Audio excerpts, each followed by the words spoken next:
Let me ask you something uncomfortable. What happens when people want leadership, but don't want accountability? When they ask for direction, but reject restraint? That's where 1 Samuel begins. 1 Samuel opens quietly, not with battles, not with kings, with a woman praying. Hannah is invisible, ignored, mocked, misunderstood.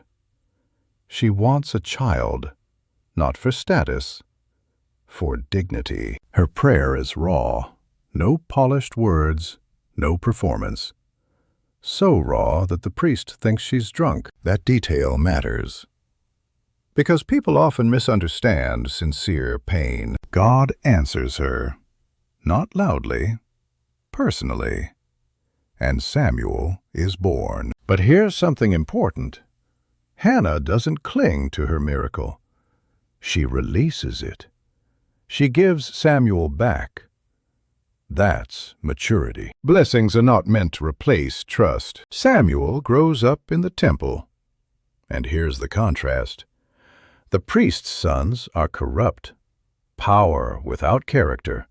Position without reverence. They abuse authority, and people lose respect for faith because of leadership failure.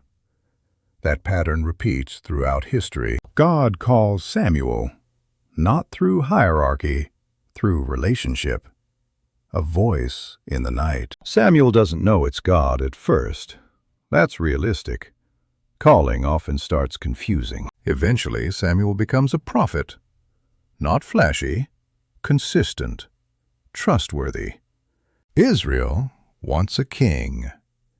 And this is where the tension explodes. They say, "We want to be like other nations." That line changes everything. They don't reject God directly. They reject difference. They want visibility, security, someone they can see. God warns them. Kings will tax you, control you, exploit you.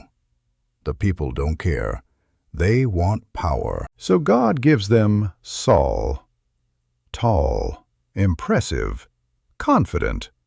Everything people think leadership should look like. Saul starts well, humble, careful.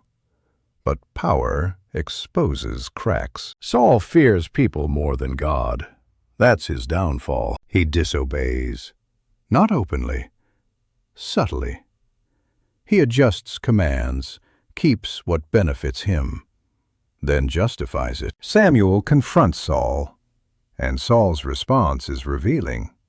He says, "I feared the people." That sentence destroys leaders. God rejects Saul's kingship, not because Saul was imperfect, because Saul refused correction. Then comes David, the opposite of Saul. Young, overlooked, unimpressive by appearance, chosen quietly. David is anointed in private. No applause, no title, just promise. And then, waiting. Years of it. David serves Saul, even when Saul tries to kill him. That's restraint. That's discipline. David refuses shortcuts. He could take power by force. He doesn't.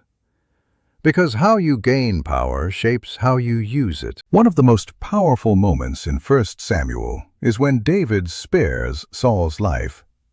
He proves something. Character matters more than opportunity. Saul spirals.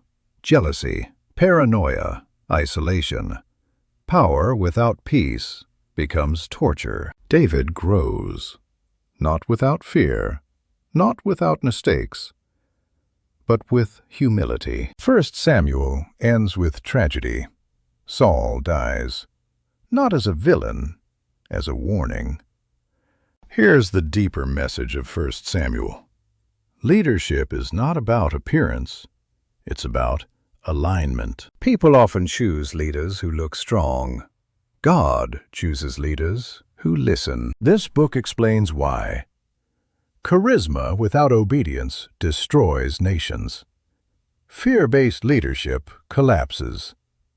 Private integrity matters more than public image. If Judges shows chaos without leadership, 1 Samuel shows the danger of wrong leadership. This book matters today because people still confuse confidence with character. People still fear rejection more than truth. People still want leaders without limits. 1 Samuel doesn't glamorize power.